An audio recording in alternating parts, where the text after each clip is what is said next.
in from the National Archives for that, so she's got a good background in this sort of thing. I would ask you to bear in mind when we get to questions. If you have a question, we've got Patrick over there on roving microphone duty. But to make life easier for my colleague Ben here who's logging, please remember to state your name and where you come from before you ask the question, because I'm sure you will appreciate the difficulty of trying to recall people when you don't know who they are, and you have to pass them a note saying, "Man in blue tie, who are you, please?" To hear me properly, if I speak like this, you are? Lovely, okay. So I won't go up on that podium thing. Good. Well, thank you very much for inviting me to come and speak to you this afternoon. Very, very interesting topic for your conference, and one which appeals to me immensely. In my role, I look after the House of Lords Library and the House of Lords Information Office, which includes publicity and outreach. And I work very closely with colleagues in the House of Commons, so the Westminster Parliament very much works all together on joint programmes to connect with enjoying tea and coffee and the delicious cakes which were made by Vivian Widgery. She is Society, about which we heard quite a lot in Liz's presentation earlier this afternoon.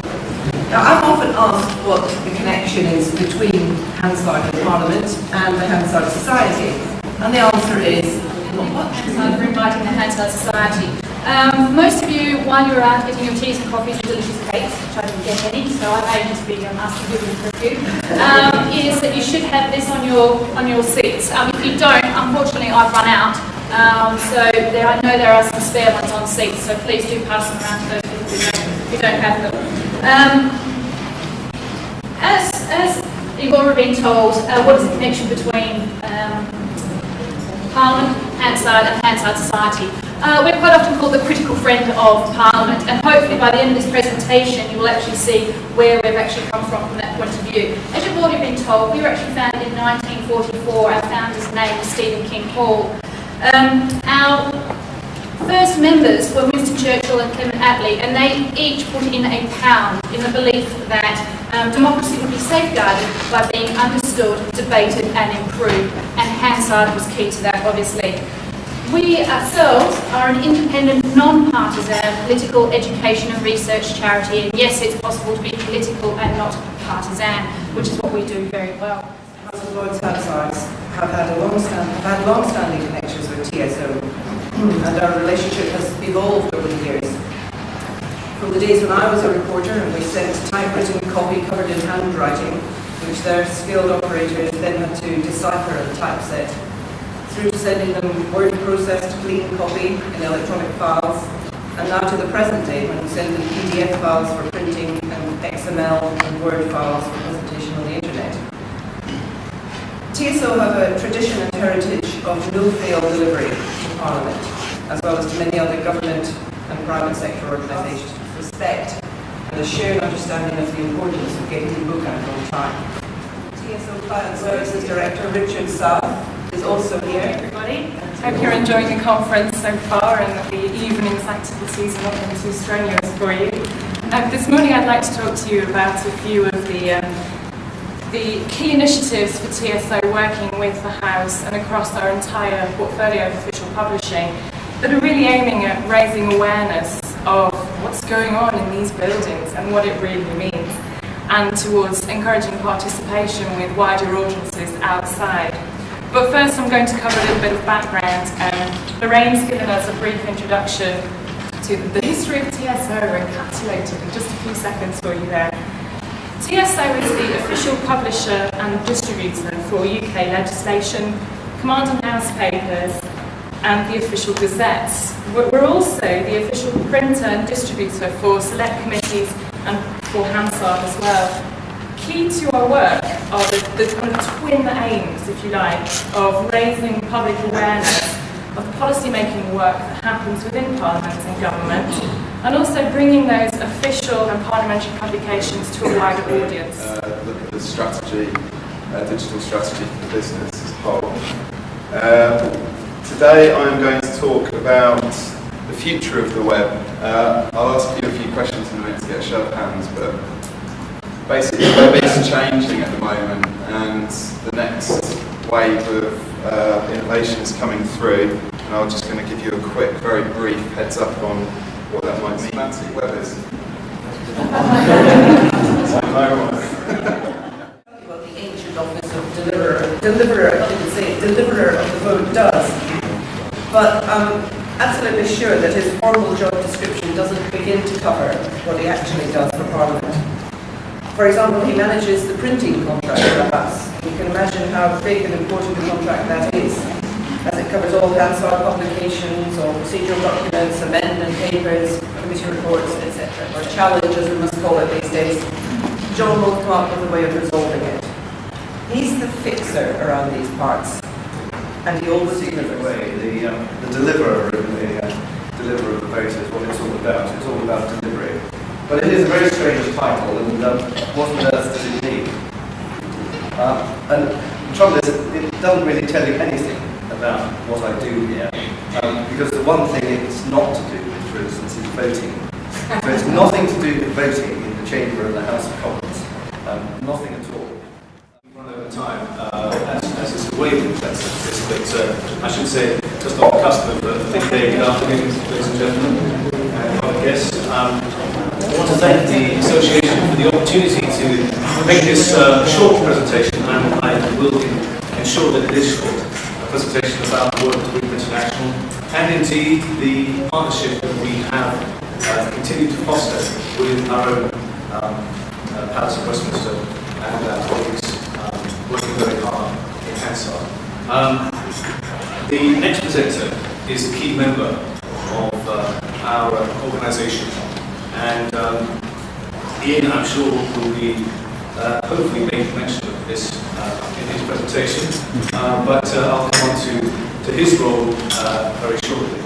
One comment, I was interested to see Anthony's 3 incentives, the reward, the interest, the figure. I remember the reward, I remember the interest, I remember the figure.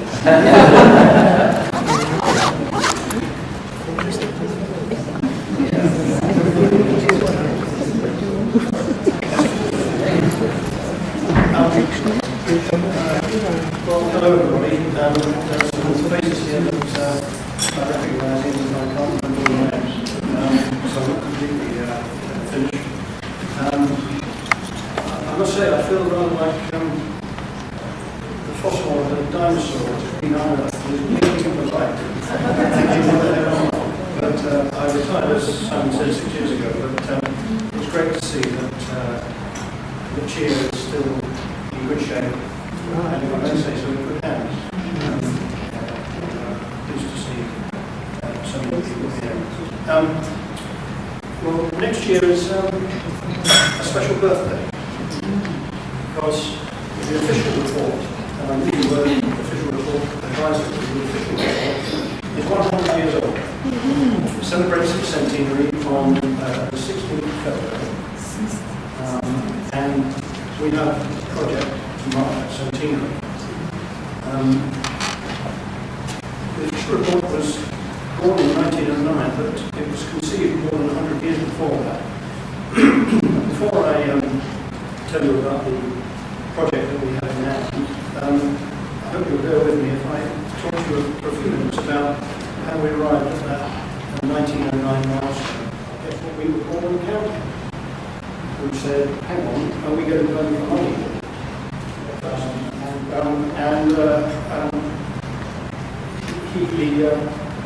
As a result, Thomas, the Hansards, but now. So, are we ready? It's an easy one to start with. What problems do you face in producing the official report in your legislature? What works well and why? And the kind of publications and, for example, the kind of information that they can find in their Hansard. Similarly, orientation then of those members of staff, it's a way to access, help them access your publication and the information that's there. Folks also talked about a great program to have, Hansard information sessions for all parliamentary staff. So then again, your assembly staff knows what's in their Hansard can answer those questions and be more useful to the general public in getting the word out there. We have lots of good examples regarding indexing as a great way to help folks understand and use the report. So there was detailed indexes and hyperlinks. There was an example too of one organization's library. Excellent. That's a very comprehensive list. Anybody want to say anything about that? This orientation idea. Is any legislature already doing this orientation? So is there materials that you have? Okay, can we go to yourself first? The things that we do. And of course that has to be upgraded from time to time, and that goes into the package that the new senators get. And whether they read it or not is another problem. We also, the clerks have organised sessions on legislative things like points of privilege and how you deal with that, and lots of our parliamentary staff come to those, because when they come to the Senate they don't know what those things are half the time, and that's been very useful. Thank you. Thank you for that. I just want to give contribution from this group, how we encourage the use of the official report. We also noted down the induction to members. Whenever we have new members, we have to explain to them what the official report is and how their voices is going to be heard by the people that elected them. And also timely service. We give timely service. Oh, yeah. Yeah. We give people what they want on time. And also trade fairs and outreach programs. Whenever we have trade fairs, even there is nobody from the Hansard division that is going, we make sure that people who are going from the legislature, they have to take along the official reports to go and explain to the people what is it all about. It's a way of promoting public awareness. And access on the internet. This is like in the Westminster. With us, we are not, the African Parliament, we are not really privileged when it comes to the online. Some legislatures are not privileged in that. But the Westminster, they have access, the internet on the same day. It's available the same day.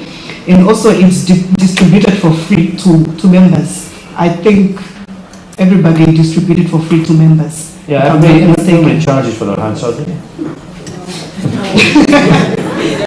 Okay, and at my parliament, we also publish it in Braille. Oh. Yeah. I got a lot of news.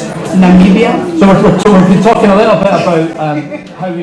In South Africa, once we have published the book, it becomes the responsibility of the clerk of the papers. So the distribution and all this is done by another department altogether. Although people don't know that, when they don't get their copies, they come screaming at me. It's Hansard. But what we do is that members of parliament have got the right to propose, I think it was up to 15 names of people that they think should get a copy. And these are sent directly to those people. And of course, all libraries would get copies. And if they propose names of schools, those schools would also get the copies. The issue of the internet. In South Africa, we no longer publish the soft cover. We now only publish the bound volume at the end of the year. But some people are criticizing us as, that we are putting the cart before the horse or something. Can everybody access this thing electronically? And the answer is no. But then there are people who are investigating the use of the cell phone. That this is one instrument that is everywhere, even in the most rural areas you'll find people, so that just make sure that there is transmitters everywhere and that people are trained in now sending SMSs, downloading, so some of these things could be accessible. In our day-to-day lives, the things that are important to us become less so over time. Alright? We come in the morning, we read our emails, we have some coffee, we catch up, we think about what we're having for our dinner that night. There is a second, hang on. Can everybody see that line? Just. There's a second line which we talk about in future thinking, And it's the line where you might think a bit about the next week, maybe the next month. You might think about a management plan or how to innovate, speed up processes within the office, and you're trying to think a little bit ahead. And it's the end of that line, that red line, that I want us to think about this afternoon. If you can imagine that top right-hand part, that northeast part of the graph, is the aspirational future. Okay, does that all make sense so far? Okay. So, we are going to think about the future in a bit broader context this afternoon. And to help us set the scene, we've asked Julia Amour, I got it right, sorry about that, Julia, who's the Deputy Director of the British Council in Scotland. Love it, right. And Julia is going to just set the scene for us, give us some thoughts, some images that might help seed our discussion in their cafe after. So without any more introduction. Hello, thanks very much. Thanks, Robert, for the opportunity to speak to this very diverse and distinguished gathering. I'm obviously shouting into the microphone. That's on the feedback. Maybe I should stand a little further back. Robert's given me the easy task of talking about what the world of 2015 will look like in relation to parliamentary democracy in 10 minutes. So no pressure then at all. As many of you will know, the British Council is involved in projects across the world which aim to build democratic institutions, democratic values, and we're all about fostering trust between peoples. So I hope that we are appropriate people to come and give you some of our views today on how the face of democracy is changing. It's going to be a very, very high level analysis, as you can imagine, in 10 minutes, and it's probably off Robert's chart completely.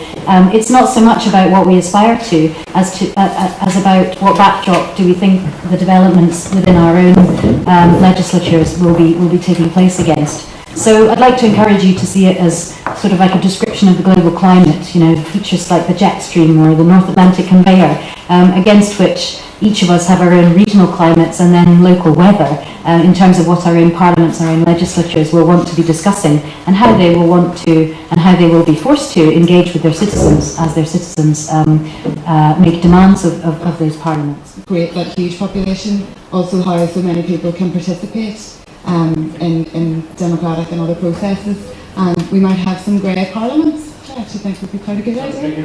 Grey parliaments, yeah. Yes, with retirement coming up soon of many of our senior officers in many of our parliaments, and there's been no real succession planning in place.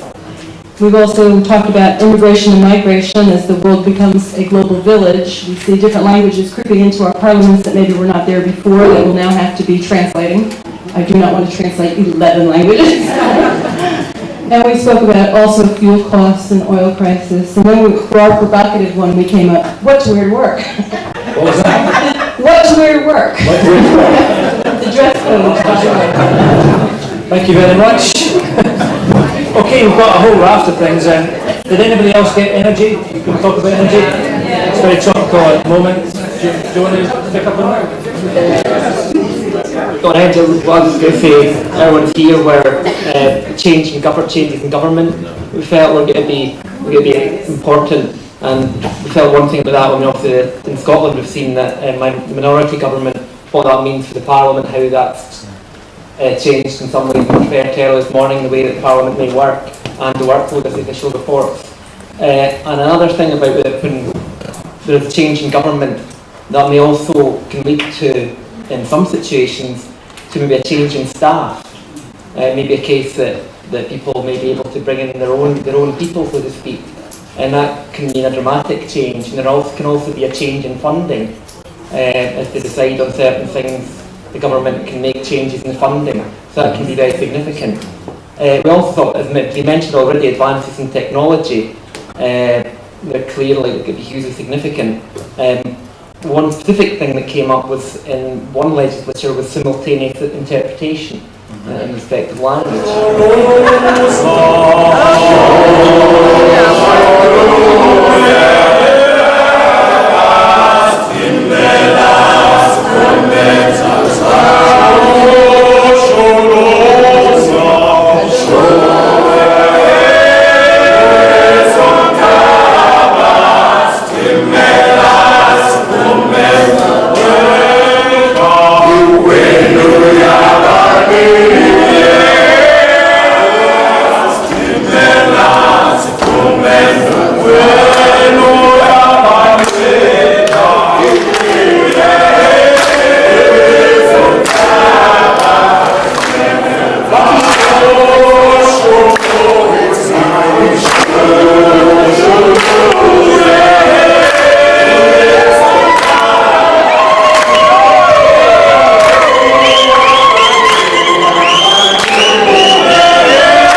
Happy birthday.